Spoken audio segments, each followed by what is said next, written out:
Hello and welcome to your advanced hypnosis session from hypnosisdownloads.com. You'll get the best results from your download by giving it your full attention.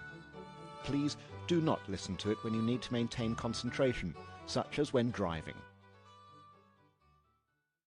Hello, and welcome to Write Your Dissertation from hypnosisdownloads.com.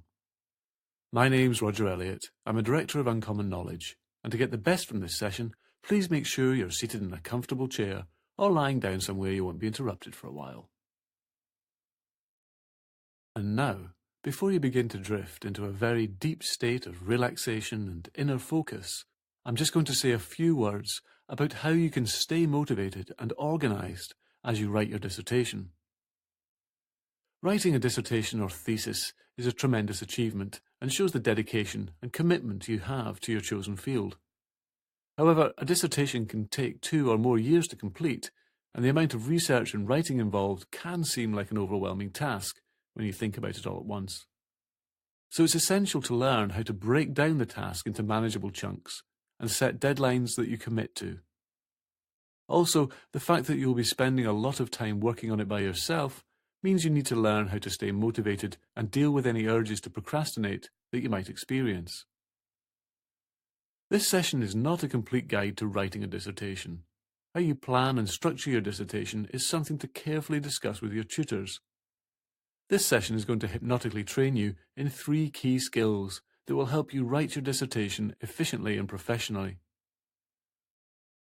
The first skill is to consistently make sure your working environment is priming your brain for productivity. If your desk is chaotic, or if you have irrelevant internet pages open on your computer, it's all too easy to get distracted. Ideally, you need a clean, organised area that you use only for working in, with your schedule clearly visible and your research notes to hand. There are full-screen writing programs available that can minimise distractions, and it can be useful to turn off your phone and disconnect your computer from the internet to make sure that you properly set aside this time for writing. The second skill is focusing only on the next step you've got to do, not the whole dissertation. Long-distance runners use this technique all the time to prevent feelings of overwhelm. If you're running a long race, it's important to keep thinking about getting to the next checkpoint or even to the next tree, rather than dwelling on how long the whole race is. So once you've made a schedule for writing your dissertation and you know what the next step is, this session will keep you focused on reaching each checkpoint so that you maintain your stamina and focus through time. The third skill is to start writing at the same time at least 5 days a week. This creates a routine so that your brain knows it's time to write. If you've done enough research and you're stuck on how to begin, then the simple answer is to lower your standards. This is the secret to overcoming writer's block. Instead of struggling to find the perfect way to begin, just dive into the middle of the section you're working on and commit to writing 1 average paragraph. If it's not perfectly worded or amazingly insightful, that's fine. You can neaten it up and edit it later. The important thing is getting the gears of your brain in motion. The brain loves to complete patterns, so by starting, you'll build momentum to keep going. Now, if you haven't yet closed those eyes, you can do that right now. And these 3 principles, making your environment conducive to concentration and focus, focusing only on the next step, and of turning up and writing something every day, are something you can prepare to absorb at a very deep level as you prepare to relax very deeply right now, so that you can really produce a good output of work day by day in a professional and efficient manner. And I'd like you to begin to, right now, take in a slow, deep breath, hold it for a second, and then you can let the air out slowly and smoothly as you allow those facial muscles to smooth out and those shoulders to loosen. And you can just notice the sensation of whatever it is you're resting on, and the sound of my voice, and the temperature of the air against that face, as those hands begin to feel comfortably heavy. That's it.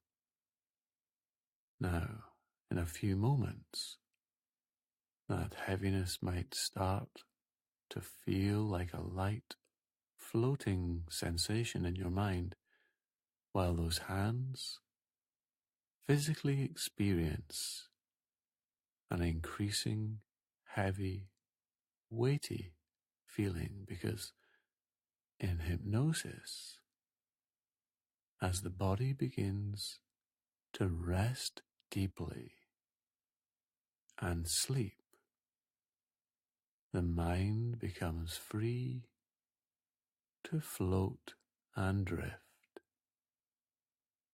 and access useful and important abilities that you can make good use of here, like your ability to become utterly absorbed and to go into flow. Maybe when you're really engaged in a fascinating book or a movie where time flies by and you lose yourself in what's going on, so much so that you forget about yourself and immerse yourself utterly and completely in what you're doing. And for some people, that happens when they exercise or play a favorite sport. And for others, it's when they're doing something they're really good at, whether it's painting or singing or knitting or decorating, whatever it might be. And your unconscious mind understands what it's like for you to forget about the world around you and become so absorbed as that physical body begins to relax more and more,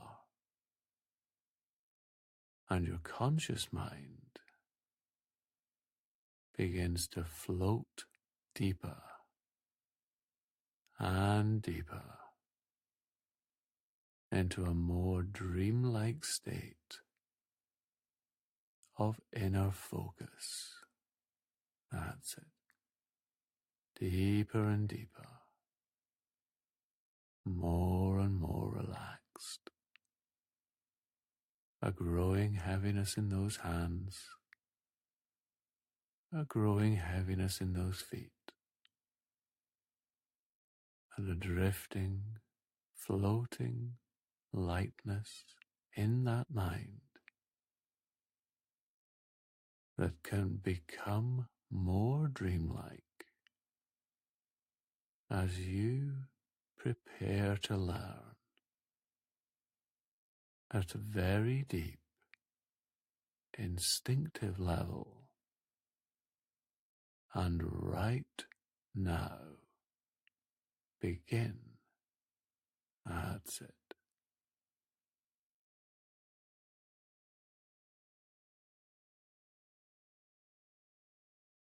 And there's a part of you that knows how to do things instinctively and automatically. And when you take a shower or a bath, you know where the shampoo is, and you instinctively know how to squirt some into your palm and massage it into your hair. And when you clean your teeth, you instinctively know where your brush is and where the toothpaste is. And that's why you can do these things when you're only half awake, because it's a routine and things are in place. And when you put the toothpaste on the brush and begin to clean those teeth, those movements are something those hands can do completely unconsciously. But if you left the toothpaste in one room and the toothbrush in another, and you kept the shampoo in the kitchen, it would disrupt that smooth, automatic morning ritual. And you'd have to start making a conscious effort to remember where you last put the toothpaste. And life is so much easier when you simplify things by creating routines, by keeping things in their place so that you know where your notes are and your brain knows what time writing time is, so that at the appointed time each day you can switch into writing mode and get going, even if what you write isn't particularly relevant or good at first. Just to get going, to fire up the engine. Even writing a few nonsense sentences or a mediocre paragraph, like revving up the engine before beginning your journey for the day, right now.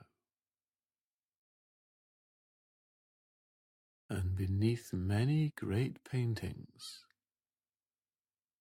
beneath the many layers of paint, scientists have discovered,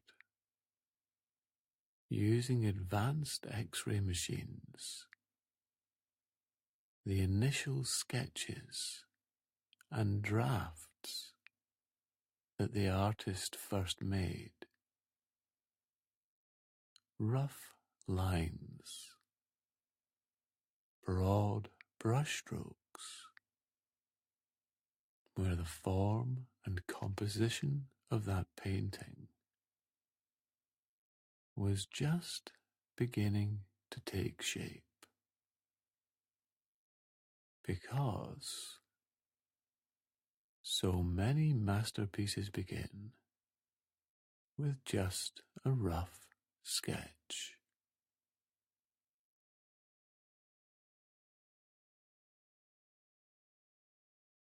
And a friend of mine once ran 3 marathons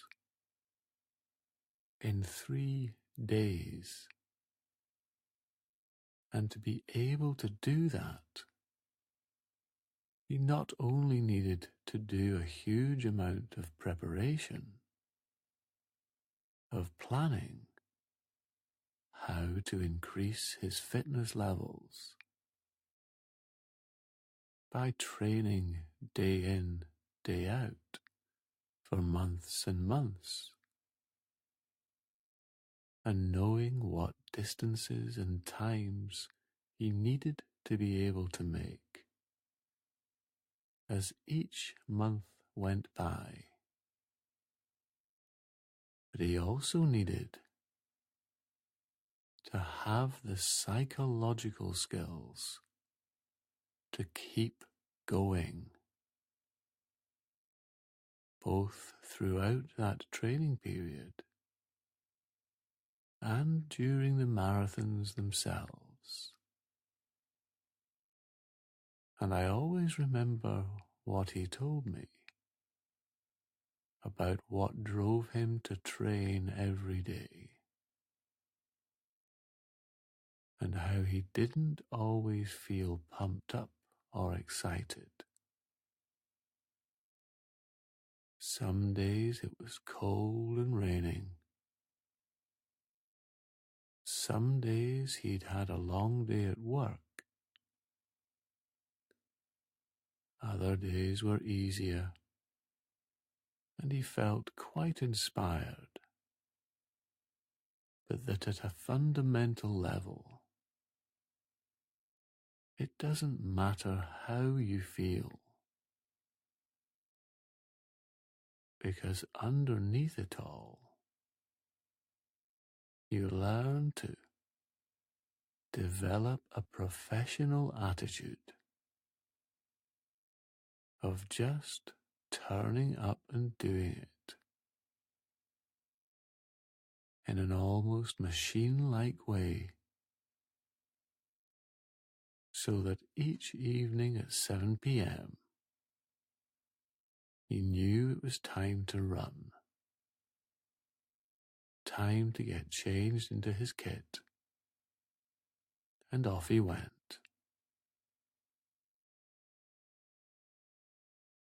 And each time he ran a bit further,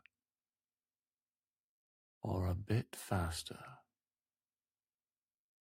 each little improvement strengthened his resolve. And on days when he didn't make much improvement, he noticed it was often due to drinking the night before, or not resting properly between training. And he began to learn how to fine-tune his energy and stamina, and commit more deeply to his training plan, so that when it came to the marathons themselves, he had forged a will of steel within him, an utter focus and resolve to just keep thinking about getting to the next checkpoint. Nothing else. Just get to the next checkpoint.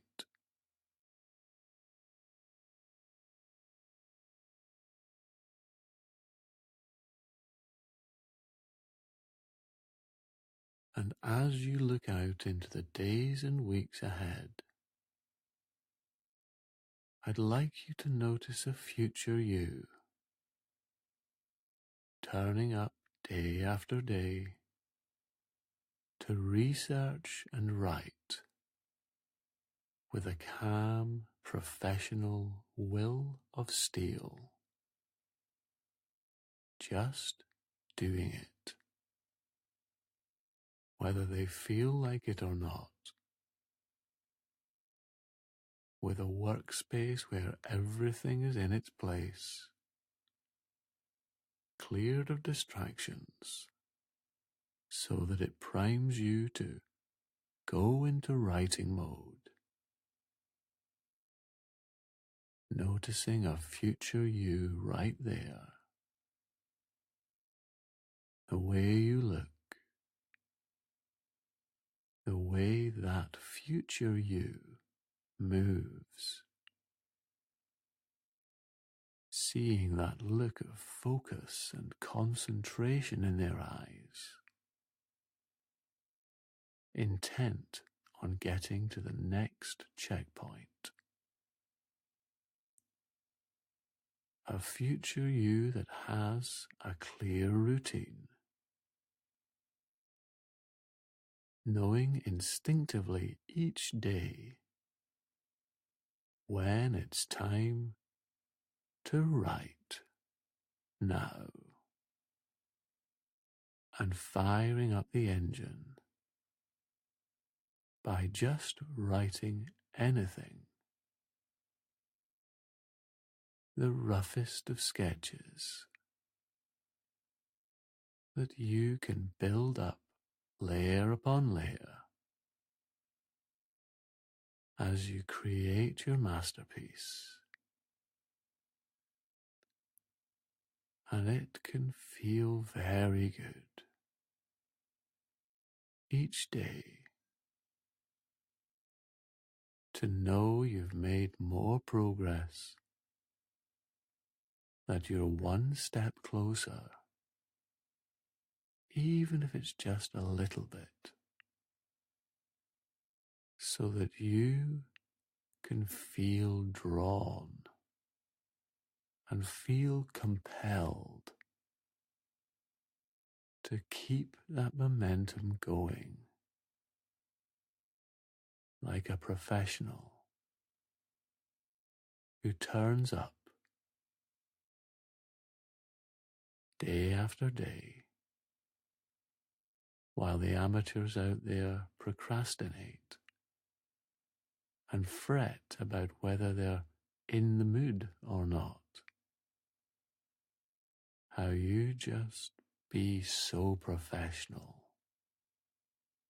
about how you get the work done, and notice the self-discipline you're developing day by day as you watch this future template of focused stamina and commitment flowing through the weeks and months ahead, underpinning everything you do. That's it. Until that you in the future is able to realize with respectful amazement how much you've accomplished, and say to yourself, I can't imagine how I wrote all that.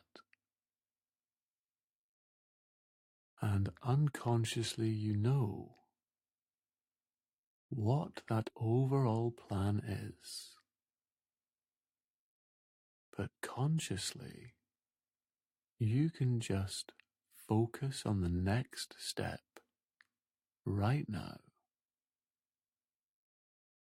to do yourself proud and get going by focusing right now on the very next thing you need to do, and feel an energy building up inside to do it, to get going, without it needing to be perfect or the right way to begin, to just get the engine revved up and start to right now begin.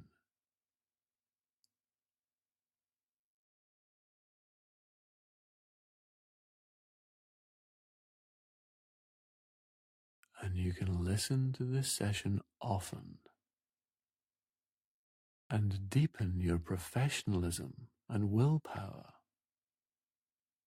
around turning up and writing each day